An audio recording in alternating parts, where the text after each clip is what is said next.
नमस्कार, मैं अशोक श्री अरविंद सोसाइटी के प्रतिनिधि के रूप में आप सभी उपस्थित शिक्षकों, शिक्षाविदों और शिक्षा से जुड़े हुए तमाम व्यक्तियों का हार्दिक स्वागत करना चाहता हूं और हार्दिक अभिनंदन करना चाहता हूं। आज का विषय है कि समाज में शिक्षक की क्या भूमिका रही है और क्या योगदान रहा है, उसे हम डिफाइन करें। उससे पहले मैं ये बात जरूर कहना चाहूँगा कि किसी भी देश का निर्माण, किसी भी देश की उन्नति इस बात पर निर्भर करती है कि उस देश का ढांचा क्या है, उसका स्ट्रक्चर क्या है। और जब हम स्ट्रक्चर की बात करते हैं तो उस स्ट्रक्चर में नींव का पत्थर होता है शिक्षक, क्योंकि किसी भी देश का सामाजिक ढांचा हो या आर्थिक ढांचा हो, उसके निर्माण में शिक्षक की भूमिका बहुत महत्वपूर्ण होती है। अतः सदैव ही शिक्षक किसी भी देश के राष्ट्र निर्माण के लिए नींव का पत्थर साबित हुआ है और होता रहेगा। श्री अरविंदो सोसाइटी इस बात को पूर्णतः स्वीकार करती है। इसीलिए श्री अरविंदो सोसाइटी किसी भी देश को, अपने देश को उन्नत करने में ये विश्वास रखती है कि शिक्षक को उन्नत होना चाहिए। अगर शिक्षक उन्नत नहीं है तो देश उन्नत नहीं हो सकता है। तो हम जब शिक्षक की भूमिका की बात करते हैं, सर्वप्रथम तो मैं कहूँगा कि भारत की संस्कृति है कि हमें शिक्षक का संपूर्ण सम्मान करना चाहिए। क्यों करना चाहिए? इसलिए करना चाहिए कि वो सम्मान के काबिल हैं। अगर मैं इस दोहे से शुरू करूं कि गुरु गोविंद दाऊ खरे, गुरु गोविंद दो खरे, काके लागू पान, बलिहारी गुरु आपने गोविंद दियो बताए। अर्थात गुरु का दर्जा निश्चित रूप से ईश्वर से भी बेहतर है, क्योंकि ईश्वर का ज्ञान कराने वाला भी शिक्षक ही है। जिस तरह हम अभी बात कर रहे थे कि किसी भी देश के निर्माण में शिक्षक की भूमिका बहुत महत्वपूर्ण होती है, इसीलिए इसी तरह आध्यात्मिक क्षेत्र में भी किसी भी शिक्षक की भूमिका सबसे ज्यादा महत्वपूर्ण होती है। अर्थात निश्चय ही अगर प्रकृति का, समष्टि का, ईश्वर का किसी का भी ज्ञान कराना है तो वो गुरु के द्वारा ही कराया जा सकता है। जहां तक भूमिका की बात है, वहां अगर कबीर जैसे महान कवि के सरल शब्दों से हम शुरू करें उसकी भूमिका, तो शायद बहुत महत्वपूर्ण होगी। और कबीर ने क्या कहा है गुरु के बारे में? उसने कहा है कि गुरु कुम्हार शिष्य कुंभ है, गड़ गड़ काटे खोट, अंतर हाथ सहार दे, बाहर मारे चोट। कबीर एक ऐसे कवि थे, कबीर एक ऐसे दार्शनिक थे जो ऐसी बात कह दी, जो ऐसी बात कह दिया उन्होंने, ऐसा कुछ लिख दिया उन्होंने कि जिसके कोई तोड़ नहीं है। सच बताएं तो कबीर जैसे महान कवि के जो शब्द हैं वो इतने गहरे हैं कि उनकी गहराइयों तक पहुंचना कोई आसान काम नहीं है। वो कहते हैं कि जो गुरु है वो कुम्हार की तरह है और शिष्य जो है वो एक घड़े की तरह है, गीली मिट्टी की तरह है, जिसमें से कंकर बीन के एक चिकनी मिट्टी बना के कोई भी गुरु एक घड़े का निर्माण करता है। और जब आपने देखा होगा कि चाक पे कोई भी कुम्हार जब घड़े का निर्माण करता है और घड़ा घूमता है, तो जो कुम्हार है वो एक हाथ उसके अंदर रखता है और एक हाथ बाहर रखता है और कभी कभी बाहर से उस पर चोट मारता रहता है, लेकिन जो अंदर का हाथ है वो बरकरार रहता है, कभी भी कुम्हार उसे हटाता नहीं है। क्या है ये अंदर का हाथ और बाहर का हाथ? अंदर का हाथ किसी भी गुरु का स्नेह का हाथ, उसके प्यार का हाथ, उसकी करुणा का हाथ है, उसे वो बरकरार रखता है। लेकिन हाँ, कभी कभी घड़ा विकृत ना हो, इसलिए बाहर से एक हाथ से चोट भी मारता रहता है, यानी कि वो दंड का प्रावधान भी रखता है। बच्चे के साथ वो स्नेह का भाव तो रखता ही है, वो तो सदैव रखता है।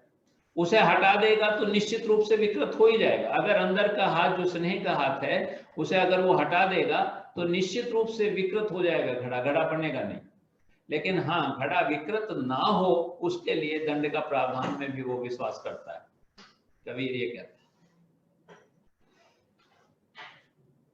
कबीर का कहना ये है कि बच्चा एक गीली मिट्टी और कच्ची मिट्टी की तरह, और गुरु एक कुम्हार की तरह हो सकता है। कबीर जब हजारों वर्ष पहले पैदा हुए तो उनकी सोच और उनके विचार ऐसे रहे हों कि उन्होंने गुरु को कुम्हार की तरह और बच्चे को कच्ची मिट्टी की तरह सोचा, और ऐसा ही समाज में होता। अगर आप हमारी पीढ़ी और हमारे से पहली पीढ़ी में अंतर देखेंगे तो निश्चित रूप से कोई दिन नहीं होता था जिस दिन कोई ना कोई क्लास का कोई ना कोई टीचर वो पनिश नहीं करता हो। पनिशमेंट एक हिस्सा था शिक्षा का, लेकिन धीरे धीरे परिवर्तन हुआ और आज पनिशमेंट शिक्षा का हिस्सा नहीं है। तो समीकरण भी बदल गई, सोच भी बदल गई। मैं ये नहीं कह रहा कि मैं कबीर के कथन का खंडन कर रहा हूं। निश्चित रूप से आज भी शिक्षक एक कुम्हार की तरह है और कुम्हार की तरह ही रहेगा। वो निर्माण तो, किसी भी शिष्य का निर्माण तो निश्चित रूप से गुरु ही करेगा। लेकिन एक छोटा सा अंतर है जिस पर हम चर्चा करना चाहते हैं। एक छोटा सा अंतर है जो श्री अरविंदो सोसाइटी उस सोच में अंतर लाना चाहती है। एक छोटा सा अंतर है जो आज की परिस्थितियों के अनुसार उसे अंतर लाना ही चाहिए। उस सोच पे हम आपके साथ चर्चा और चर्चा करना चाहते हैं। हम ये बताना चाहते हैं कि क्या वास्तव में आज का बच्चा कच्ची मिट्टी की तरह है, या गुरु के पास जब उसका शिष्य पहुंचता है 2.5-3 साल का, तब भी वो क्या बिल्कुल कच्ची मिट्टी की तरह है? क्या वो बिल्कुल ऐसा है कि उस पर कुछ भी लिखा नहीं गया, उसे कोई जानकारी नहीं है? नहीं, अब समीकरण बदले हैं। अब समीकरण बदली है कि जब किसी भी गुरु को कोई शिष्य मिलता है तो वो कच्ची मिट्टी की तरह नहीं है, और सच बताऊं तो वो कभी भी कच्ची मिट्टी की तरह रहा नहीं है। मैं खंडन नहीं कर रहा कबीर के कथन का, लेकिन मैं उसमें एक छोटा सा संशोधन जरूर करना चाहता हूं। वो चाहता हूं कि कभी भी कोई भी शिष्य, कोई भी बच्चा कच्ची मिट्टी की तरह रहा ही नहीं है। क्योंकि इससे पहले जब हम अस्तित्व की चर्चा कर रहे थे तो हम ये निर्धारित कर चुके हैं, ये सत्यापित कर चुके हैं कि बच्चा जब इस दुनिया में आता है तो कुछ ना कुछ लेके आता है, कुछ ना कुछ उसके अंदर विशेषता है। और कल के सेशन में हमने ये स्थापित किया था कि किसी भी गुरु का जो अस्तित्व है, किसी भी शिक्षक का अगर अस्तित्व है तो वो जो विशेष है बच्चे के पास, उसे पहचानना है। अर्थात हम ये कहना चाहते हैं कि बच्चा बीज तो है। प्रत्येक बच्चा अलग अलग बीज लेके इस दुनिया में आया है। जिस तरह हम देखते हैं कि बहुत सारे फलदार वृक्ष का जो बीज है, उस बीज में निहित है वो पूरा उसका गुण, उस वृक्ष के तमाम गुण, उस फल का गुण, उसकी तमाम क्वालिटी जितने भी हैं उस बीज में निश्चित हैं। इसी तरह किसी भी बच्चे में बीज तो है। बीज है तो फिर उसमें कुछ ना कुछ डिफरेंस है। ऐसा हो नहीं सकता कि सबके बीज एक से हों, सारे बच्चों को एक तरह से ट्रीट किया जा सकता है। इसलिए जो भूमिका है शिक्षक की वो बदलनी होगी, वो बदलनी ही पड़ेगी, बदलनी पड़ेगी। और वो मानसिकता के आधार पर बदली जा सकती है। वो इस मानसिकता के आधार पर बदली जा सकती है कि हमें शिष्य को कच्ची मिट्टी के रूप में स्वीकार नहीं करना पड़ेगा। हमें निश्चित रूप से इस बात में विश्वास करना पड़ेगा कि वो कच्ची मिट्टी नहीं है, वो एक बीज है। और जब बीज को अगर अंकुरित करना है तो शिक्षक को कुम्हार नहीं, फिर माली की भूमिका में आना पड़ेगा। और अगर माली की भूमिका में आएंगे तो निश्चित रूप से हर बीज का अलग ट्रीटमेंट होता है। आपने देखा होगा किसान गेहूं के टाइम में गेहूं बोता है और मक्का के टाइम में मक्का बोता है। हर फसल का एक समय होता है। एक फसल के लिए अधिक पानी की, कम पानी की, ज्यादा खाद की, किस मौसम की, इन सब की आवश्यकता होती है। अर्थात अगर कोई भी माली किसी भी बीज को अंकुरित कर उसे वृक्ष बनाना चाहता है, एक ऐसा वृक्ष जिस पे उस बीज के अनुसार हजारों फल लद जाएं और वो हजारों फल फिर हजारों बीज दें और हजारों बीज से फिर हजारों वृक्ष बने, अगर ये प्रक्रिया को कंटिन्यू रखना है, बरकरार रखना है, तो हमें उस बच्चे के बीज को पहचानना पड़ेगा। और शिक्षक की भूमिका एक माली की भूमिका होगी। मेरे कहने का अर्थ यह है कि जो हर बच्चे में अपना कुछ अस्तित्व है, उसका जो उसका बीज है, उसके अकॉर्डिंग उसे खाद पानी देना पड़ेगा, उसके अकॉर्डिंग उसे वातावरण देना पड़ेगा। अगर आप चाहते हो कि वो फलदार वृक्ष बने और वो अगली जनरेशन में जिस तरह कोई वृक्ष हजारों फल पैदा कर सकता है, वो हजारों लोगों को पैदा कर सकता है उस संस्कृति के साथ, उस नैतिकता के साथ, जिस नैतिकता का आप उसमें उत्पत्ति करना चाहते हैं। तो शिक्षक की जो भूमिका है वो कुम्हार के बजाय अगर माली की बन जाए तो निश्चित रूप से किसी भी स्टूडेंट को परिपूर्णता तक पहुंचाने के लिए, उसे अंकुरित कर एक वृक्ष बनाने के लिए एक बेहतर भूमिका निश्चित रूप से शिक्षक निभा सकता है। निश्चित रूप से आपके मन में कुछ क्वेश्चन उठ रहे होंगे। ये क्वेश्चन उठ रहे होंगे कि एक परंपरा चलती आई थी, हमने तो आज तक शिष्य जो शिक्षक है उसे कुम्हार के रूप में ही माना है। हाँ, निश्चित रूप से, लेकिन मैं ये बताना चाहता हूँ कि जो अगला सेशन हम परिवर्तन पे लेंगे उसमें हम आपको बताएंगे कि परिवर्तन क्यों आवश्यक है, परिवर्तन क्यों सार्वभौम सत्य है, इसलिए उस परिवर्तन को हमें स्वीकार करना पड़ेगा। तो ये तो करीब करीब भूमिका रही शिक्षक की। इसमें बहुत कुछ उदाहरण मैं आपको देना चाहता हूँ। वो उदाहरण देना चाहता हूँ कि हर बीज को अलग व्यवहार की क्यों आवश्यकता है, अलग वातावरण की क्यों आवश्यकता है, और प्राइमरी शिक्षक की भूमिका कितनी महत्वपूर्ण है। एक छोटी सी मैं आपको कहानी सुना के उसे स्थापित करना चाहता हूँ कि एक बार किसी व्यक्ति ने माली के यहाँ गया और उसने कहा मुझे एक खूबसूरत सा पौधा चाहिए जो मुझे अपने आंगन में लगाना है।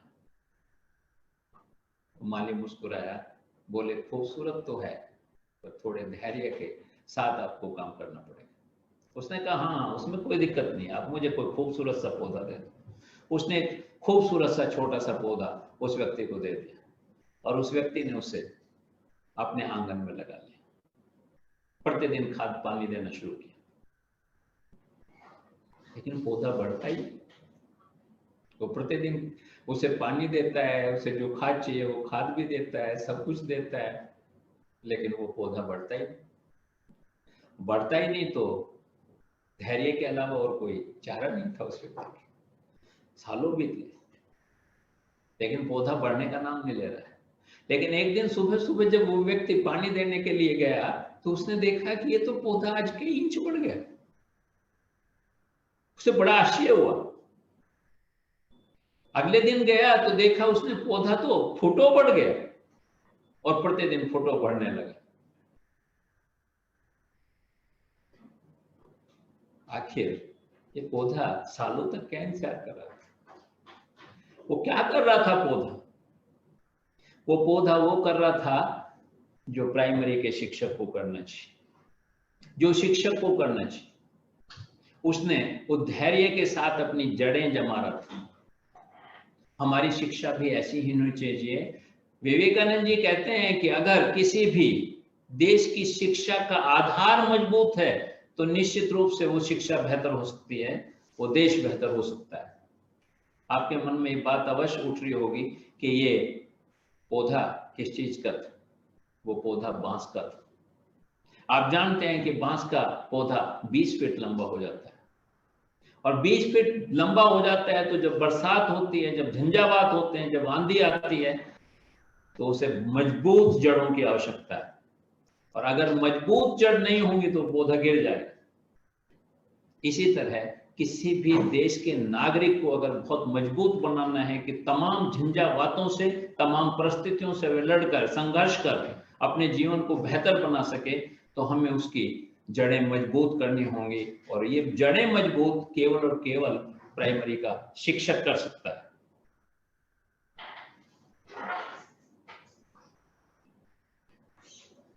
अब कई बार ये क्वेश्चन उठता है कि शिक्षक करता क्या है, शिक्षक क्या करता है, उस पर भी मैं थोड़ा सा आपको बताना चाहता हूँ। हमारे राष्ट्रपति सर्वपल्ली राधाकृष्णन जी ने एक बहुत सुंदर बात कही। उन्होंने कहा है कि कोई भी शिक्षक एक पीढ़ी में घटी घटनाएं और उसके परिणामों को अगली पीढ़ी तक पहुंचाने का कार्य करता है। ये उसकी भूमिका है। लेकिन दुर्भाग्य है देश का कि जो ये काम था, ये बहुत सारे लोगों ने मिलकर विकृत कर दिया। भारतवर्ष एक ऐसा देश था जिसमें छोटे छोटे राज्य थे और छोटे छोटे राजा थे। वो अपने यहाँ लेखक और कवि रखते थे, जो उनकी प्रशंसा में गीत लिखते थे, उनकी प्रशंसा में इतिहास लिखते थे। अगली पीढ़ी तक पहुंचाने का काम उसने भी शिक्षक से लिया, लेकिन वो सब कुछ पहुंचाने का प्रयास किया जो उसकी प्रशंसा में था, जो उसके लिए बेहतर था, जो उसकी प्रशंसा हो सकती थी। इसलिए जो वास्तविक घटनाएं थी और उनके वास्तविक परिणाम थे, वो अगली पीढ़ी तक विकृत होकर पहुंचने लगे। इसलिए शिक्षक की भूमिका संदिग्ध हो गई। इसीलिए शायद जो सम्मान शिक्षक को मिलना चाहिए था भारतवर्ष में, जिस सम्मान के वो काबिल थे, जो सम्मान उन्हें मिलता है, उस सम्मान में कहीं कमी आ गई। लेकिन वास्तव में जो सच्ची घटनाएं हमारे इस पीढ़ी में घट रही हैं, उनके क्या परिणाम निकल रहे हैं, ये सब अगली पीढ़ी तक पहुंचाने का काम शिक्षक करता है। ये उसकी भूमिका है। इसी तरह अल्बर्ट आइंस्टीन ने बहुत सुंदर बात कही। उन्होंने कहा है कि जन्म तो माँ बाप दे सकते, पशु हो, पक्षी हो, पौधे हो, सब जन्म देते हैं, पौधे भी जन्म देते हैं। पौधे जो हजारों या लाखों बीज अपने पे फल के रूप में पैदा करते हैं, वो निश्चित रूप से एक दिन जमीन में जाते हैं और लाखों पौधों को पैदा करते हैं। मनुष्य भी अगली जनरेशन को पैदा करते हैं। लेकिन केवल और केवल जनरेशन पैदा करना, जनरेशन की उत्पत्ति करना, ये समाज का नियम और संसार का नियम नहीं है, बल्कि नियम ये है कि उसे सही दिशा दी जाए। और अगर सही दिशा कोई दे सकता है तो केवल और केवल वो शिक्षक ही दे सकता है।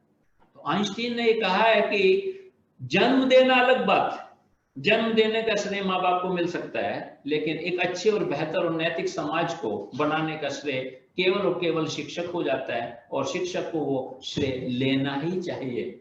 अगर उसे शिक्षक बने रहना है, अगर उसे सम्मान के काबिल बना रहना है, तो निश्चित रूप से उसे वो लेना ही चाहिए।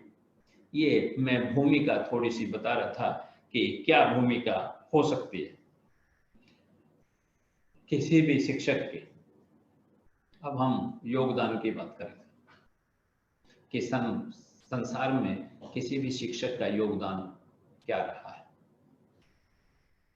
सच बात तो यह है कि किसी भी व्यक्ति से लेकर राष्ट्र तक का निर्माण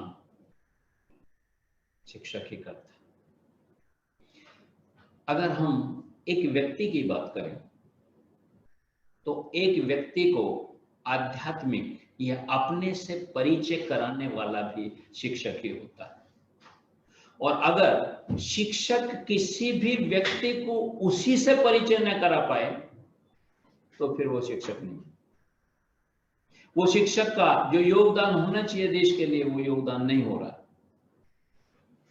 आपने देखा होगा कि बहुत सारे शिक्षक ऐसे थे जिनमें जो चाणक्य थे, उनका नाम बहुत सर्वोपरि कहा जा सकता है, जिन्होंने एक बहुत बड़े साम्राज्य, जो धनानंद का साम्राज्य था, मगध में उसका साम्राज्य फैला हुआ था, उस उस राज की नींव उखाड़ के एक ऐसे व्यक्ति के हाथ में दे दी जो पूरे देश पे जो है शासन कर सकता था। एक ऐसे राज्य को उखाड़ फेंका क्योंकि वो अनैतिकता के आधार पर टिका हुआ था। चाणक्य की भूमिका एक महत्वपूर्ण भूमिका है। वो इसलिए महत्वपूर्ण भूमिका है कि जो मैं कह रहा था कि कोई भी शिक्षक, कोई भी गुरु अगर कोई यूनिट किसी व्यक्ति को उसे आत्मसात कराता है अपने से, उसकी शक्तियों से अगर उसे आत्मसात कराता है, आफ्टर दैट जब वो आगे बढ़ता है और वो देश का निर्माण करता है, तो निश्चित रूप से उस यूनिट में जो कुछ पैदा किया गया है वो राष्ट्र में भी पैदा होता है। इसलिए कोई भी शिक्षक एक व्यक्ति से लेके और वो राष्ट्र के निर्माण तक में अपनी भूमिका और अपना योगदान देता है।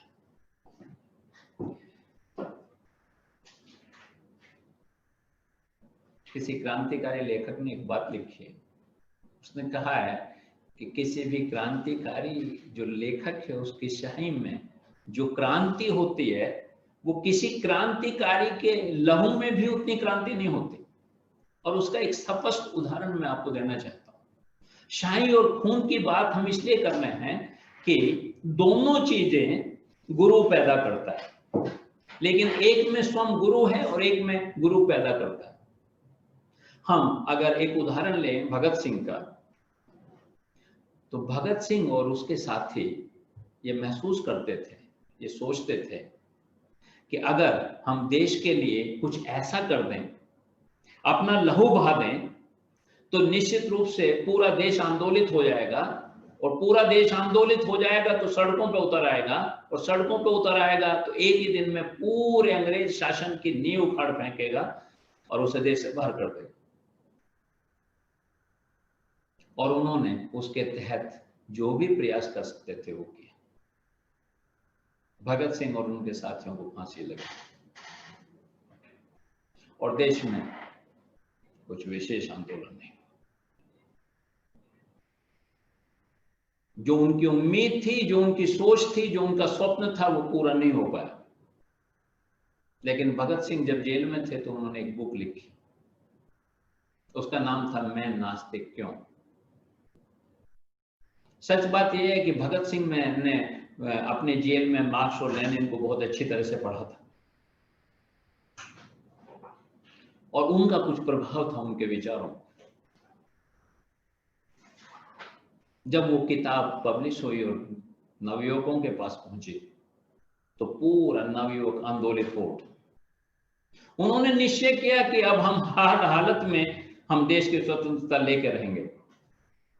और जब पूरा नवयुवक आंदोलित हो गया तो गांधी को भी अपनी अवधारणा बदलनी पड़ी।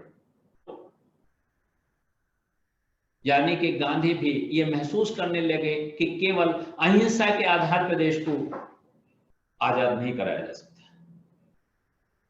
और अंग्रेजों की भी समझ में आ गया कि अब ये देश छोड़ना ही पड़ेगा।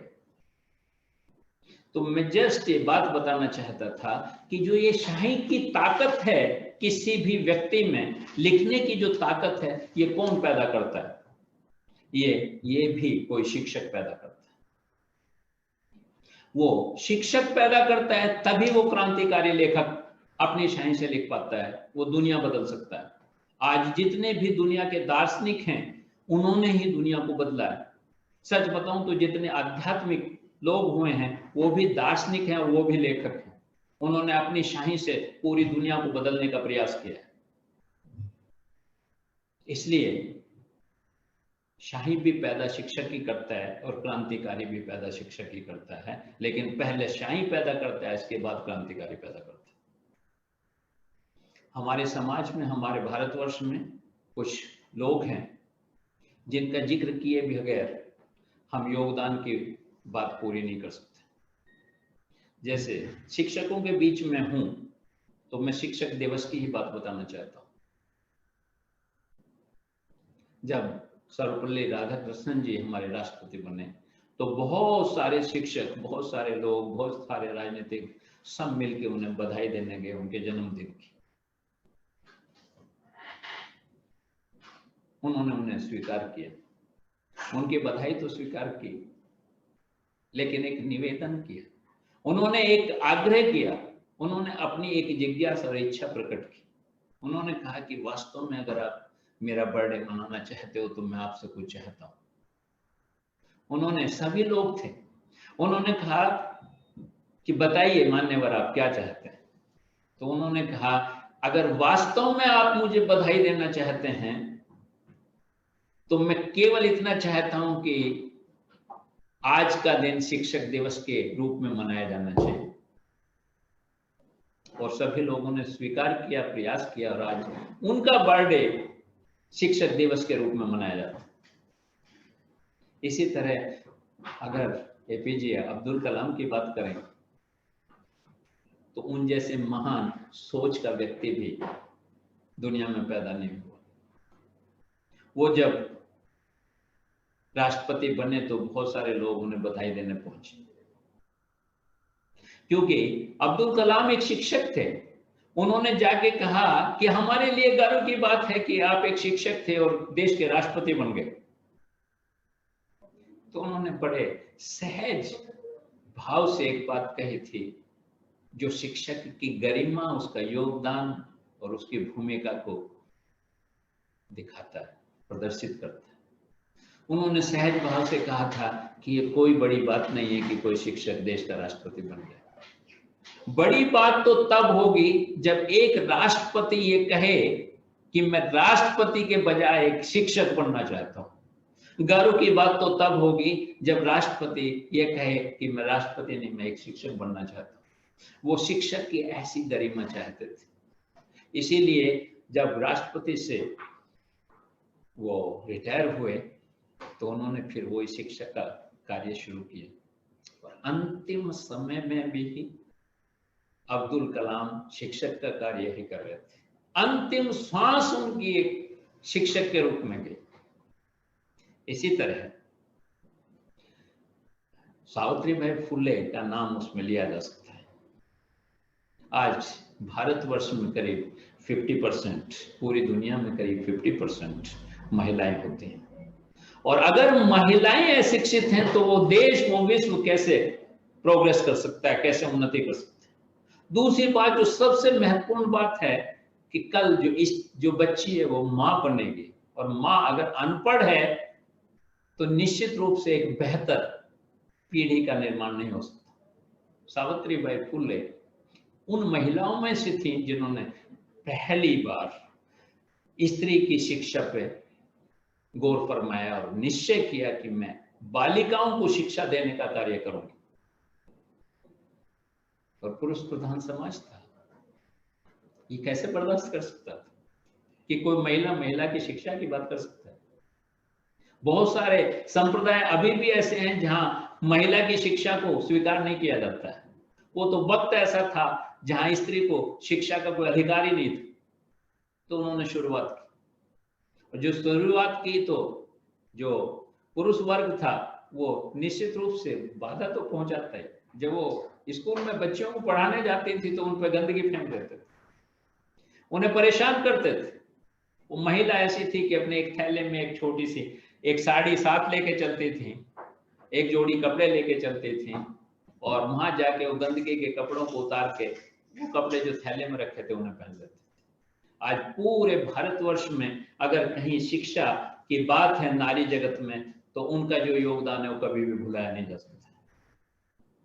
इसी तरह रविन्द्रनाथ टैगोर जैसे आदमी थे जिन्होंने केवल और केवल भारतवर्ष के लिए राष्ट्रीय गान नहीं लिखा, बल्कि भारत के साथ बांग्लादेश के लिए भी राष्ट्रीय गान लिखा है। और बहुत सारे नाम मैं ले सकता हूँ, लेकिन समय अभाव के कारण हम बहुत सारे लोगों का नाम और उनका योगदान पे चर्चा नहीं कर सकते हैं। लेकिन अंततः मैं एक बात जरूर कहना चाहता हूँ कि जो भी समाज का आज निर्माण है उसमें सबसे महत्वपूर्ण भूमिका अगर है तो वो शिक्षक की है, क्योंकि शिक्षक एक यूनिट से समाज और समाज से देश का निर्माण करता है। अगर शिक्षक चाहे तो एक बेहतर पीढ़ी का निर्माण कर सकता है, एक बेहतर देश का निर्माण कर सकता है, एक बेहतर समाज का निर्माण कर सकता है। इसलिए शिक्षक की जो भूमिका और योगदान रहा है निश्चित रूप से वो प्रशंसनीय है। सराहनीय है और मैं उम्मीद रखता हूं कि श्री अरविंदो सोसाइटी के जो स्वप्न है कि हम एक बेहतर समाज का निर्माण करें शिक्षक के द्वारा, उसमें तमाम शिक्षक जो मुझे सुन पा रहे हैं वो निश्चित रूप से सहयोग करेंगे और हम एक बेहतर समाज का और बेहतर भारतवर्ष का निर्माण करेंगे। धन्यवाद। अगर इस सेशन से संबंधित जो हमारे साथ लोग जुड़े हुए हैं उनके मन में किसी भी तरह की कोई जिज्ञासा हो, कोई प्रश्न हो, तो निसंकोच हमसे पूछ सकते हैं। हम पूरा प्रयास करेंगे कि उनके उन क्वेश्चंस का आंसर देने का प्रयास करें। अगर वो संतुष्ट नहीं होंगे तो निश्चित रूप से हम कोशिश करेंगे कि हम और कुछ अध्ययन करें, हम और कुछ पढ़ें और कुछ आत्मसात करें और आपकी जो जिज्ञासा है उन्हें शांत करने का प्रयास करें। अगला हमारा जो सेशन होगा वो होगा परिवर्तन क्या है, परिवर्तन क्यों आवश्यक है, परिवर्तन की क्यों आवश्यकता है, परिवर्तन क्यों स्वीकार किया जाना चाहिए, शिक्षा में क्या परिवर्तन हुआ है, हमें एक आज कैसे शिक्षक की जरूरत है। उन तमाम चीजों पे हम विस्तृत रूप से आपके साथ चर्चा करेंगे और हम ये आशा रखते हैं कि जो हमारी एक सीरीज है जो मानवीय मूल्यों पे हमने श्री अरविंदो सोसाइटी ने शुरू की है वो आप कंटिन्यू देखें। अगर आप लगातार उन्हें देखेंगे, क्योंकि तमाम टॉपिक एक दूसरे से जुड़े हैं, तो आप बेहतर ज्ञान प्राप्त कर पाएंगे, बेहतर सोच की उत्पत्ति कर पाएंगे, हम ऐसा विश्वास रखते हैं। धन्यवाद।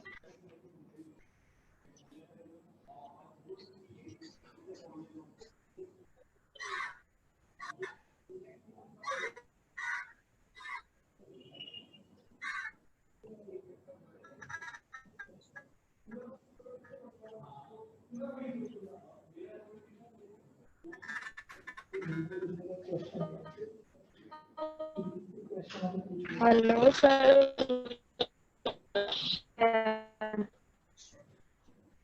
किसी का भी अगर मन में कोई क्वेश्चन है, अगर वो कोई जानकारी चाहते हैं, उन्हें कुछ पूछना है हेलो, तो हमसे पूछ सकते हैं, हम उन्हें आंसर करने का प्रयास करेंगे।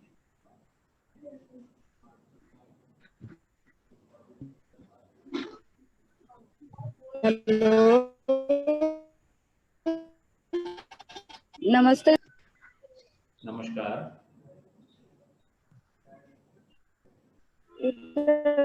से आवाज नहीं जाती, कुछ नहीं जाते।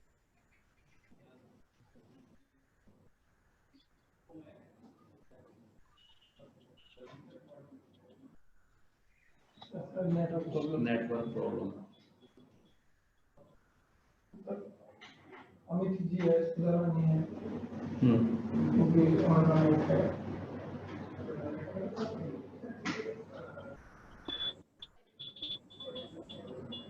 पूछना चाह रही। मैम आपके नेटवर्क में कुछ प्रॉब्लम है, आपकी आवाज मेरे तक नहीं पहुंच पा रही है। अगर आप चाहें तो वो से रिटन में भी भेज सकते हैं, वो हम तक पहुंच जाएगा।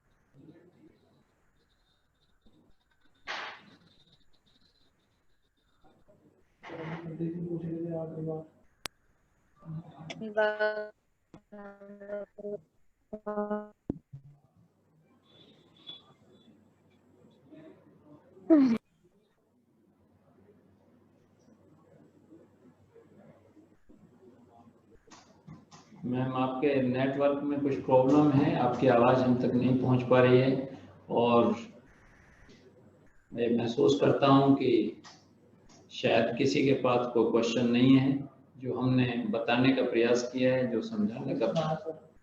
ये पूछ रहे हैं कि मूर्ति और मूर्तिकार में क्या संबंध है, जैसे टीचर और स्टूडेंट है।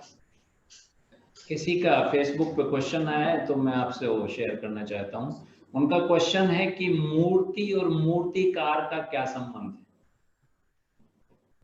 और क्या है, और टीचर और स्टूडेंट, और टीचर स्टूडेंट में क्या वही संबंध है? हमने अभी जो कबीर की दोहे को बता के आपको बताया था कि कुम्हार और मूर्तिकार में कोई विशेष अंतर नहीं है। जिस तरह कुम्हार भी घड़े को बनाते हुए अपना एक स्नेह का हाथ अंदर रखता है और एक हाथ बाहर रखता है और उसे विकृत नहीं होने देता, इसीलिए इसी प्रकार उस घड़े की कल्पना एक कुम्हार के पास है कि मुझे कैसे घड़े का निर्माण करना है। हाँ, मूर्तिकार कुम्हार से थोड़ा सा और ज्यादा कल्पनाशील व्यक्ति है।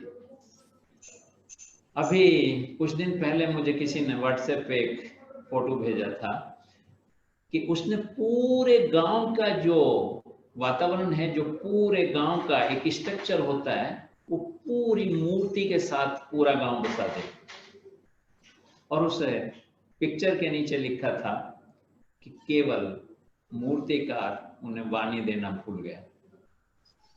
बिल्कुल सजीव लग रहा था।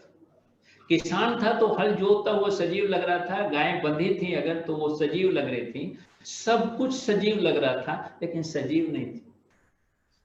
मूर्तिकार और शिक्षक में ये एक मूलभूत अंतर कि मूर्तिकार हमें केवल एक स्ट्रक्चर प्रदान करता है जिसमें आत्मा नहीं है, जिसमें संस्कृति नहीं है, जिसमें नैतिकता नहीं है। उसकी कल्पना बहुत सुंदर है, इसमें कोई शक नहीं, लेकिन वो ईश्वर रूपी काम नहीं कर पाता है। वो काम नहीं कर पाता है जो ईश्वर करता है, जो वो काम नहीं कर पाता है जो गुरु करता है। बस इतना सा मूर्तिकार और शिक्षक में अंतर है कि मूर्तिकार सुंदर मूर्ति बनाता है, सजीव मूर्ति बनाता है, ऐसा लगता है कि जीती जागती मूर्तियां हैं, लेकिन उनमें प्राण प्रतिष्ठा नहीं कर पाता है, लेकिन गुरु उसमें प्राण प्रतिष्ठा करता है। अर्थात ईश्वर ने जो उसे जीव दिया है, उस जीव को पहचानने में शिक्षक मदद करता है, उसमें प्राण डालता है, उसमें संस्कृति डालता है, उसमें नैतिकता डालता है। तो किसी भी गुरु का और शिष्य का रिश्ता किसी भी मूर्ति और मूर्तिकार से थोड़ा सा ज्यादा, थोड़ा सा आगे, थोड़ा सा और महत्वपूर्ण बन जाता है, क्योंकि गुरु उस मूर्ति, जो उसे मूर्ति तो करीब करीब मिली है, हाँ, उसका जो इंटरनल व्यक्तित्व, बाहर की मूर्ति तो उसे मिली है, मूर्तिकार तो ईश्वर है, उसने मूर्ति बना के उसे गुरु के पास भेज दिया है, लेकिन जो उसके इंटरनल है, जो उसके अंदर की आत्मा है, जो उस अंदर की ऊर्जा है, उसे गुरु ही जागृत करता है।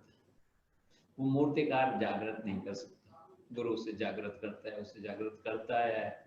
शायद रामकृष्ण परमहंस जैसे व्यक्ति का अगर यहाँ उदाहरण दूं तो बिल्कुल सटीक है। जब नरेंद्र, जिन्हें हम आजकल विवेकानंद समझते हैं, जब वो उनके पास पहुंचे तो जस्ट लाइक वो मूर्ति की तरह ही थे।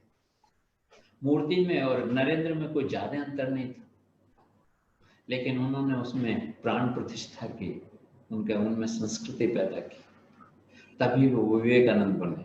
और ऐसे उदाहरण भारतवर्ष में लाखों उदाहरण हैं जिन्होंने अपने शिष्य को, चाहे वो द्रोणाचार्य और अर्जुन का मसला हो, या परमहंस और विवेकानंद का मसला हो, या और बहुत सारे, जिन्होंने अपने शिष्यों को इस लायक बनाया। तो मूर्तिकार और मूर्ति में और गुरु और शिष्य में ये मूलभूत अंतर है कि गुरु मूर्तिकार से थोड़ी सी आगे की कल्पना करता है, बेहतर कल्पना करता है, उसमें प्राण प्रतिष्ठा, उसमें संस्कृति, उसमें संस्कार, उसमें योग्यता, उसमें ऊर्जा, उसमें साहस सब भरता है, जो मूर्तिकार नहीं भर सकता। यही मूलभूत एक अंतर है, यही संबंध है दोनों।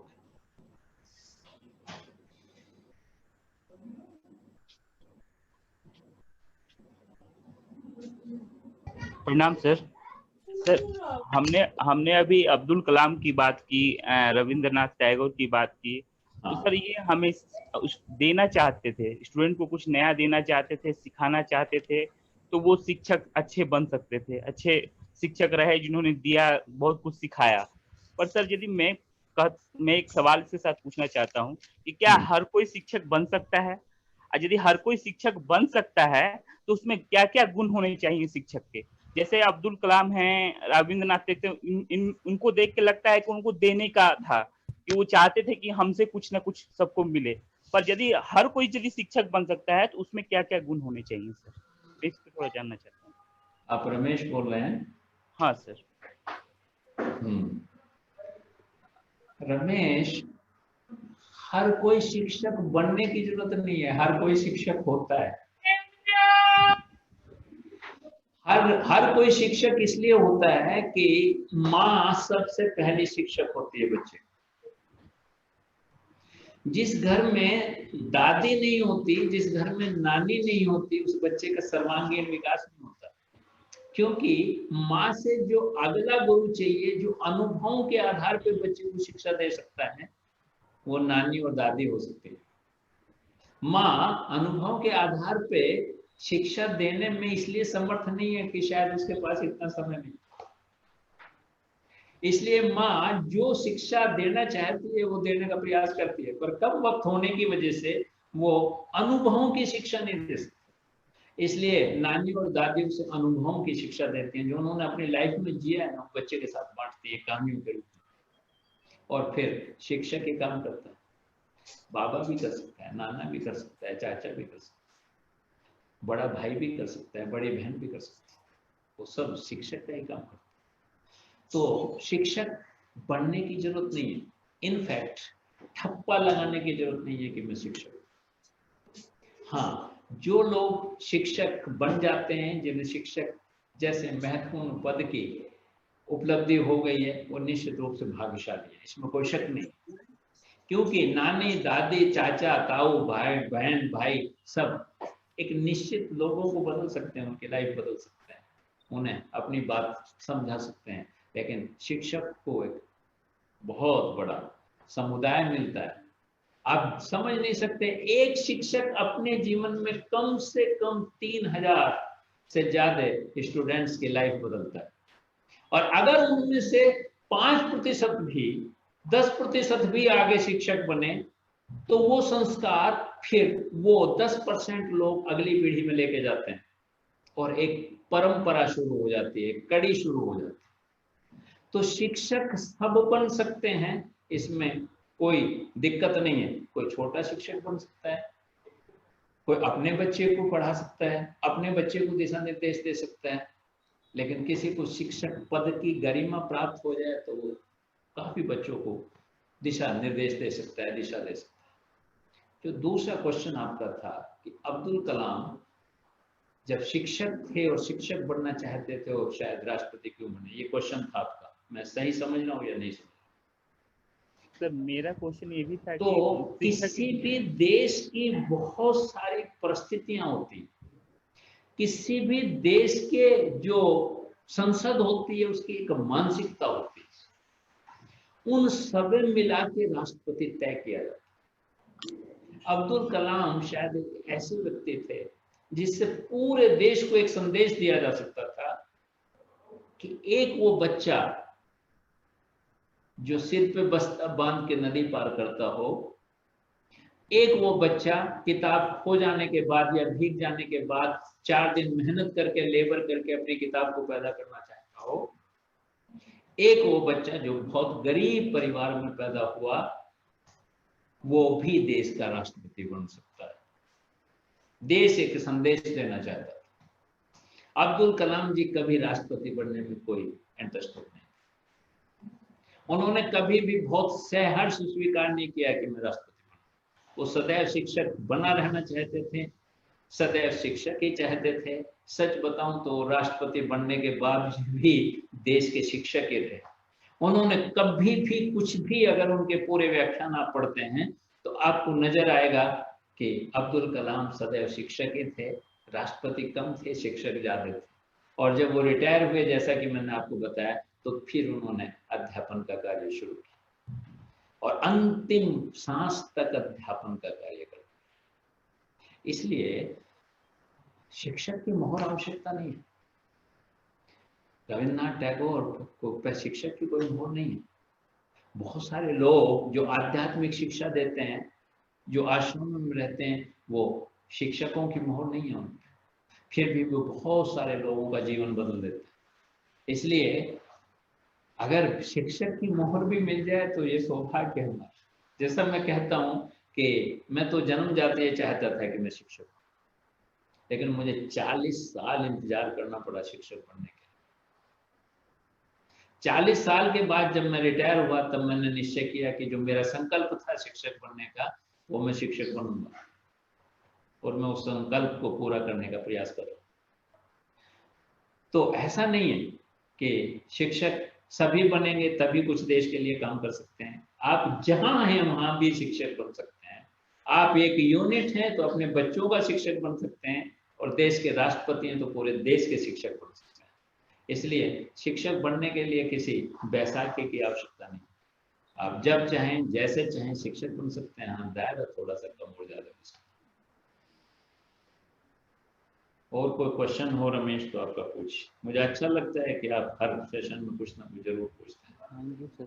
पर सर यदि आपने जैसे बताया कि अब्दुल कलाम बच्चे से ही कर रहे थे, वो शिक्षक और हमेशा शिक्षक ही बनना चाहते थे, पर सर यदि कहे जिस पे मोहर लग जाए, मतलब समझिए सर जिसको मोहर लग गया है कि वो शिक्षक है, तो उसमें क्या क्या क्वालिटीज होने चाहिए, क्या क्या गुण हो जाने चाहिए कि वो अच्छा शिक्षक हो जाए सर?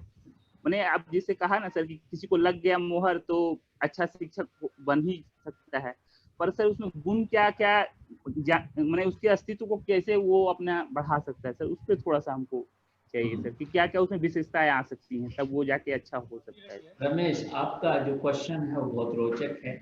आपका जो क्वेश्चन है वो बहुत ऑथेंटिक है, और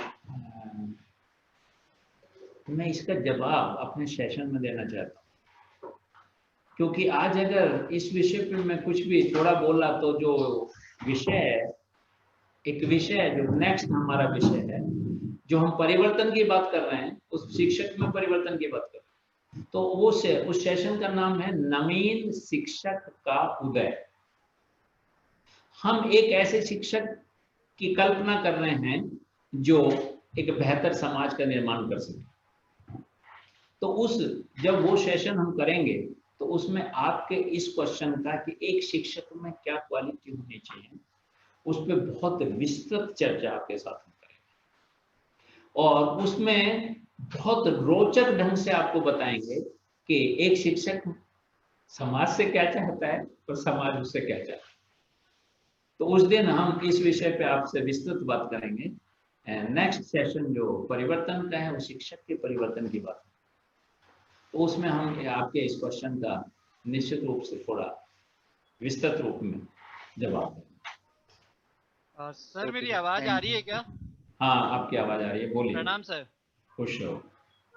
सर मेरा क्वेश्चन था कि मैंने एक ट्रेनिंग अटेंड की थी एक बार, तो वहाँ मूर्तिकार के बारे में बतलाया गया था कि जिस प्रकार से टीचर को एज अ मूर्तिकार देखते हैं और स्टूडेंट को एज अ मूर्ति देखते हैं, लेकिन उसमें कॉन्सेप्ट ये बताया था कि यदि मूर्तिकार मूर्ति को करता है तो मूर्ति भी मूर्तिकार को गढ़ सकता है। तो ये कॉन्सेप्ट समझना चाह रहा था सर मैं। नहीं, अभी इसी विषय पे तो हम बोले, शायद आप उस समय थे या नहीं थे।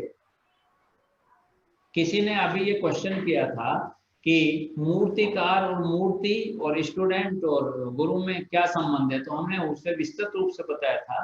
अगर 2 शब्दों में मैं फिर रिपीट करना चाहूँ तो मैं यही कहूंगा कि मूर्तिकार एक मूर्ति तो बना सकता है अपनी कल्पनाओं के आधार पे, लेकिन उसमें प्राण प्रतिष्ठा नहीं कर सकता, उसमें संस्कृति पैदा नहीं कर सकता, उसमें संस्कार पैदा नहीं कर सकता, उसमें ऊर्जा पैदा नहीं कर सकता, उसमें साहस पैदा नहीं कर सकता। शिक्षक वो सब भी करता है। ये मूलतः अंतर है। इसलिए मूर्तिकार नहीं कहा जा सकता शिक्षक, मूर्तिकार से कुछ बेहतर है उसका व्यक्तित्व, क्योंकि उसका कार्य भी बेहतर है। तो ये हमने अभी डिटेल में आपको बताया था। पता नहीं आप उस समय थे या नहीं थे, या आप ही का क्वेश्चन था ये।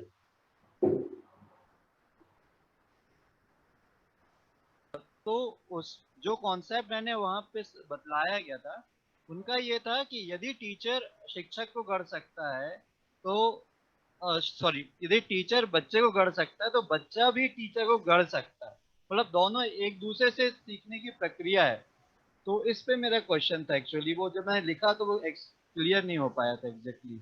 नहीं, आपका आपका कहना यह है कि अगर कोई मूर्तिकार मूर्ति को गढ़ सकता है जी, तो मूर्ति भी मूर्तिकार को गढ़ सकती है। तो उनका कहना था कि जिस प्रकार शिक्षक बच्चे को सिखाता है, उसी प्रकार इस प्रक्रिया में सिर्फ शिक्षक को ही बच्चे को नहीं सिखाना चाहिए, बल्कि बच्चा भी कुछ करता है तो शिक्षक को भी उससे सीखना चाहिए। उनका ऐसा कॉन्सेप्ट था। तो ये कॉन्सेप्ट पे थोड़ा चाह रहा था मैं ओपिनियन आपके। देखो, वो अपने उनके विचार हो सकते हैं, उनके अपने तर्क हो सकते हैं, लेकिन अगर मेरे से आप ये क्वेश्चन करेंगे तो मैं यही कहूंगा कि मूर्ति निर्जीव है। वो मूर्तिकार को इस तरह केवल गढ़ सकती है कि अगर वो मूर्ति को बहुत सुंदर रूप दे पाया तो मूर्तिकार और प्रोत्साहित होके और उत्साहित होके और मोटिवेट होके और कुछ बेहतर मूर्ति बना सकता है और ज्यादा सजीव मूर्ति बना सकता है। ये इस तरह से वो उसे घड़ सकता है और उसमें कुछ अंतर ला सकता है उसके व्यक्तित्व में। इसी तरह कोई भी बच्चा अपने जितनी भी उसकी जिज्ञासाएं हैं, जितने भी उसके अविश्वास हैं, जितने भी उसके क्वेश्चन हैं, उनके आधार पर शिक्षक के व्यक्तित्व में भी परिवर्तन ला सकता है। क्योंकि केवल और केवल शिक्षक ही स्टूडेंट को नहीं सिखाता, बल्कि स्टूडेंट के क्वेश्चन भी शिक्षक को और बेहतर सीखने के लिए बाध्य करते हैं। इस तरह उनका ये कॉन्सेप्ट हो सकता है, जो मैं समझता हूं कि जिस तरह एक सुंदर मूर्ति बन के मूर्तिकार को प्रोत्साहित कर सकती है और बेहतर मूर्ति बनाने के लिए, इसी तरह कोई भी स्टूडेंट ज्ञानी होने के बाद जो क्वेश्चन करेगा उसका आंसर देने के लिए शिक्षक को जो मेहनत करनी पड़ेगी, जो सीखना पड़ेगा, जो आत्मसात करना पड़ेगा, उससे किसी शिक्षक का भी बेहतर निर्माण हो सकता है। ये कॉन्सेप्ट हो सकता है। मतलब ये कॉन्सेप्ट भी कुछ हद तक सही हो सकता है कि बच्चों के क्वेश्चन से, बच्चों की जिज्ञासा से टीचर और प्रोत्साहित होता है कि वो और अनुभव ले और बच्चों की जिज्ञासाएं शांत करे। सर एक और क्वेश्चन आया। हाँ बोलिए। आज प्रदेश और देश के सभी विद्यालयों में शिक्षा की कमी है, शिक्षकों की कमी है। किसमें? आंध्र प्रदेश। आज प्रदेश और देश के सभी विद्यालयों में शिक्षकों की कमी है। शासन 1-2 शिक्षकों से खाना पूर्ति करने में लगी है। कम शिक्षकों में अच्छे समाज का निर्माण कैसे संभव है? एक क्वेश्चन फेसबुक पर आया है विष्णु प्रसाद जी का। उन्होंने कहा है कि पूरे प्रदेशों में और पूरे देश में शिक्षकों की कमी है, इसलिए ऐसा प्रतीत होता है कि सरकार खाना पूर्ति करने में लगी है, शिक्षा देने के बजाय वो दिखाने में लगी है कि हम शिक्षा देना चाहते हैं। लेकिन वास्तविकता ये है कि जितने टीचर्स हमें चाहिए उतने टीचर्स देश में नहीं है। लेकिन दोनों बातें मैं कहना चाहता हूँ। ये क्वेश्चन तो गवर्नमेंट से पूछा जाए तो ज्यादा बेहतर। मैं गवर्नमेंट का आदमी नहीं, मैं एक ऐसी संस्था का आदमी हूं जो गवर्नमेंट करती है, जो समाज करती है, हम उसमें सहयोग करने का प्रयास करते हैं। शिक्षा से हम जुड़े हैं, शिक्षा में शोध करते हैं, इसलिए गवर्नमेंट को भी कई बार हम सजेशन देते रहते हैं कि शिक्षा में बेहतर काम कैसे किया जा सकता है। जहां तक शिक्षकों की संख्या का मसला है, अगर पूरे देश में तमाम शिक्षकों का उनके स्टूडेंट्स से अनुपात निकाला जाए तो आज स्टूडेंट की संख्या बहुत कम है। इसलिए हमने अपने ZII प्रोग्राम में बहुत सारे शिक्षकों के वो सुझाव भी रखे हैं जिसमें हम स्टूडेंट्स की संख्या बढ़ा सकें। मैं आपकी बात का विरोध नहीं कर रहा हूं कि शिक्षकों की कमी हो सकती है, निश्चित रूप से, लेकिन वास्तविकता ये है कि जो प्राइमरी स्कूल्स हैं, जो गवर्नमेंट स्कूल्स हैं, उनमें स्टूडेंट्स की भी बहुत बड़ी कमी है और झुग्गी झोंपड़ियों में स्टूडेंट्स बैठा है लेकिन वो स्कूल में आने के लिए तैयार नहीं। अभिभावकों को भी मोटिवेट किया जाना चाहिए, वो भी हम कार्य कर रहे हैं। लेकिन अगर कहीं कमी है तो निश्चित रूप से उस प्रदेश के प्रशासकों को, देश के, अगर देश में कमी है तो देश के प्रशासकों को, क्योंकि शिक्षा एक मूलभूत आवश्यकता है मनुष्य की, उसे पूरा करने के लिए शिक्षकों की बढ़ोतरी करनी चाहिए। हमारा समय खत्म हो गया है, हमें उधर से इंडिकेशन मिल रहा है कि ये समय समाप्त हो गया है, इसलिए आप सब लोगों ने बहुत तन्मयता के साथ, हृदय के साथ हमारे साथ जुड़े और हमारे साथ आपने सहयोग किया, हमें ध्यान से सुना। हम उम्मीद रखते हैं कि जो भी हम आपको बताना चाहते थे जिससे शिक्षक की गरिमा बेहतर हो सकती है, उसमें हम सब मिलकर सहयोग करेंगे और शिक्षक को गरिमापूर्ण बनाएंगे। हम विश्वास दिलाते हैं आपको कि अगर हम शिक्षा को गरिमापूर्ण बना पाए तो निश्चित रूप से शिक्षक समाज देश के लिए निश्चित रूप से कुछ बेहतर कर पाएगा। इसी आशा, इन्हीं भावनाओं के साथ हम अपनी बात खत्म करते हैं। धन्यवाद।